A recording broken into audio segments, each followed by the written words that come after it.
अपनी बॉडी को रखना है डिटॉक्स, या फिर अपने पाचन को रखना है दुरुस्त, या फिर अपने शुगर को रखना चाहते हैं कंट्रोल, या फिर आपको गठिया है और आप इसके दर्द से थोड़ी राहत पाना चाहते हैं, या फिर आपको सर्दी ज़ुकाम है उससे बचना चाहते हैं, तो आप इसकी रेसिपी को ज़रूर बना के खाएं, क्योंकि ये सर्दियों के दिनों में बहुत फ़ायदेमंद है और ख़ास करके सर्दियों में ही मिलती है।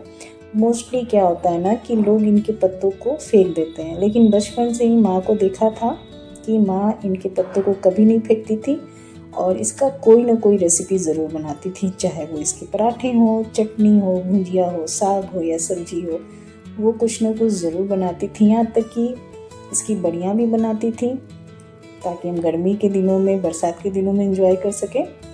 तो यहाँ मैंने लिया आपको मूली के पत्ते। मूली के पत्तों को अच्छे से पहले धो लेना है। अब इसे हमें बारीक जो है या रफली जैसा भी आप चाहें वैसा काट सकते हैं। तो इसी तरीके से सारे मूली के पत्तों को हम काट लेंगे।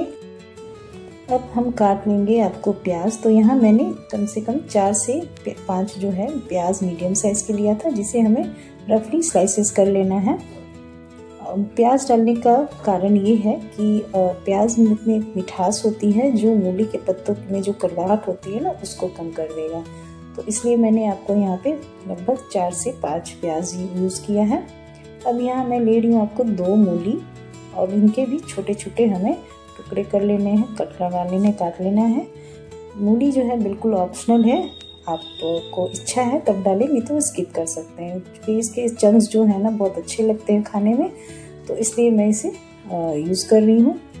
अब एक कढ़ाई में मैंने डाल दिया है आपको सरसों का तेल, आधे चम्मच के लगभग मेथी का फोड़न डाला है, 5 से 6 आपको लहसुन की कलियों को काट के डाल दिया है, 4 सूखी लाल मिर्च भी डाला है। तो वो आपके ऊपर डिपेंड है, आपको तीखा जैसा पसंद हो उस अनुसार हम मिर्ची यूज़ करेंगे।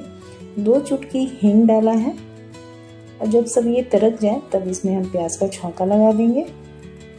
और इसके बाद इसी में जैसे ही इसका कलर थोड़ा चेंज होगा, 1 से 2 मिनट भूनने के बाद इसका जैसे ही कलर चेंज होगा ना, तब हम इसमें छौंक देंगे आपको मूली, कटे हुए मूली, और इन सबको 3 से 4 मिनट तक हम मीडियम टू लो फ्लेम पे भूनेंगे। जैसे ही इसका मूली भी हल्का हल्का जैसे ही आपको सॉफ्ट होने लगे तब हम इसमें डाल देंगे आपको 1/4 चम्मच के लगभग हल्दी और स्वाद अनुसार नमक। बस यही मसाले इसमें जाएंगे और इन्हीं मसालों से ये रेसिपी आपको एकदम माइंड ब्लोइंग बन के तैयार होगा। अगर आपको मेरी तरह ट्रेडिशनल खाने पसंद है ना, तो आपको ये सिंपल सी मूली के साग की रेसिपी आपको बहुत पसंद आएगी। अब इन्हें भूनते हुए 3 से 4 मिनट हो गए थे, तो अब जो मूली के पत्ते हैं ना इसमें डाल देंगे। तो मैं छोटी कढ़ाई में बना रही हूँ, इसलिए मैं थोड़ा थोड़ा करके इसमें डाल रही हूँ ताकि जो है वो गिरे ना बाहर। अगर आप बड़ी कढ़ाई में बना रहे हैं तो आप एक बार में भी सारे साग को डाल के मिक्स कर सकते हैं, लेकिन अगर छोटी कढ़ाई में बना रहे हैं तो इस तरीके से थोड़ा थोड़ा करके डालें, उसे मिक्स करें, क्योंकि ये जैसे ही सॉफ्ट होगा इसकी क्वांटिटी कम हो जाएगी। तो फिर ऊपर से आप बाकी जो साग है मूली के वो पत्ते को डाल सकते हैं। इसे भी हमें मिक्स करना है और जो बचे हुए जैसे ही मिक्स करने लगेंगे ये आपको श्रिंक करने लगेगा और इसकी क्वांटिटी कम होने लगेगी। तो फिर से बचे हुए जो पत्ते हैं, साग है, वो डाल दें। तो यहाँ पे मैंने आपको 3rd बैच जो है वो मैं डाल रही हूँ और इसे भी हमें अच्छे से मिक्स करना है। जब हम प्याज इसमें ज़्यादा डालते हैं ना, तो इसमें एक अलग सी मिठास आती है। साग का जो मूली के पत्तों की कड़वाहट है उसमें मिलकर ये एक अमेजिंग टेस्ट इसका क्रिएट हो जाता है। और जो घर के बच्चे हैं ना, चाहे वो टीनेज हो या छोटे, आप सभी को खिला सकते हैं। उन्हें पता भी नहीं चलेगा कि इसमें ये मूली के पत्तों से बना है, क्योंकि बच्चे जो है ना ये इस तरह के साग वगैरह खाना पसंद नहीं करते हैं। लेकिन आप अगर मेरी तरीके से बना के खिलाएंगे तो उन्हें पता ही नहीं चलेगा। तो ये अच्छे से आपको मैंने भून लिया था और इसे मैंने 5 से 7 मिनट के लगभग ढक के धीमी आंच पे पकने दिया है। और इसमें मैंने पानी नहीं डाला था, क्योंकि साग से खुद पानी रिलीज़ होता है, तो उसी में इसे पकाना था। और बहुत ज़्यादा इसे मैं सॉफ्ट नहीं करती हूँ, क्योंकि थोड़े थोड़े आपको चंक्स इसके जो हैं वो अच्छे लगते हैं।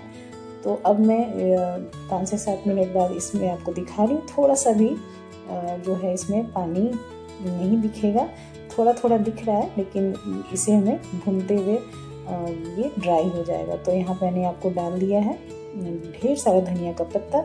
धनिया के पत्ते से भी फ्लेवर जो है वो और इन्हेंस होगा और बिल्कुल भी नहीं लगेगा कि मूली का पत्तों का हम साग खा रहे हैं, मूली के पत्तों का साग। तो ये भूनते हुए मुझे टोटल जो समय लगा 5 से 7 मिनट मैंने ढक के पकाया। उसके बाद 3 से 4 मिनट तेज़ आंच पे मैंने धनिया के पत्तों को डाल के इसे मिक्स किया और पानी जो इसका ड्राई हो जाए तब तक इसे मैंने फ्राई किया, भुना है। और ये देखिए बनके तैयार हो गया है। तो गर्मा गर्म मूली के पत्तों के साग को आप गरम गरम भात के साथ एंजॉय कर सकते हैं। रोटी पसंद है तो रोटी के साथ खा सकते हैं। साथ में आपको धनिया की चटनी हो जाए तो वाह, मज़ा ही आ जाए। तो मिलती हूँ अपने नेक्स्ट वीडियो में। Have a great day. आप इस रेसिपी को ज़रूर ट्राई कीजिएगा और कैसी लगी ज़रूर बताइएगा।